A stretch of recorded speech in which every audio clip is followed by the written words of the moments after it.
छठी माई के घाट तू आवाना। Presents by Rajiv Rocks.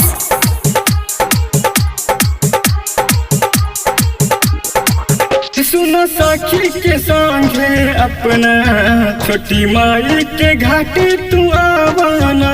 छठी माई के घाट तू आवाना। सुनो सखी के संगे अपना छठी माई के घाट तू आवाना।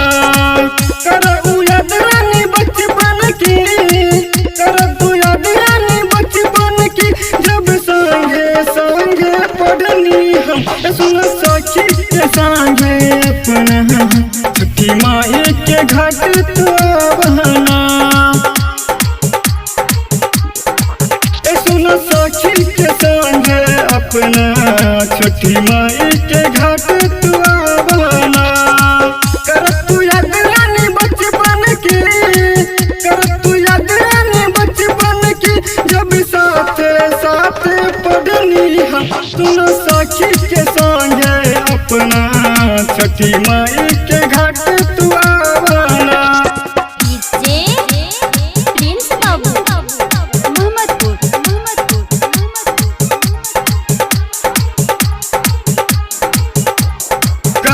पलन रानी पाका हो, लेके आईब दुई चाका हो।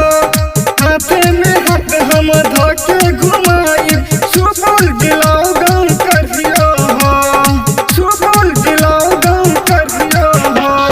कर पलन रानी पाका हो, लेके आईब दुई चाका हो।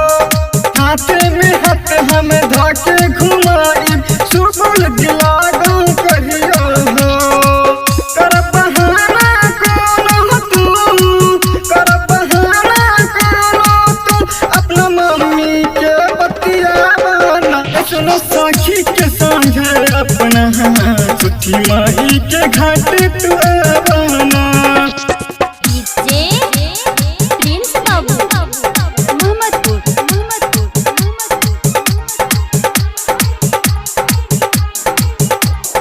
मिला छठी माई के पूजा हमें, देवे अर्घ भोरे भोर हमें।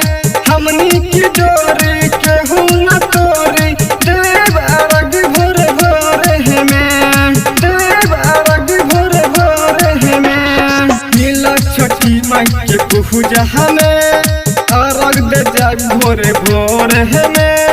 हमनी की डोरी केहू न तोरी, दे हम अर्घ भोरे भोर हमें। कहेला अमल से संग है तू, कहेला लाल अभिनंदन तू, मिलन मिथिला से साथे मिलन। सुनो सखी के संगे अपना छठी माई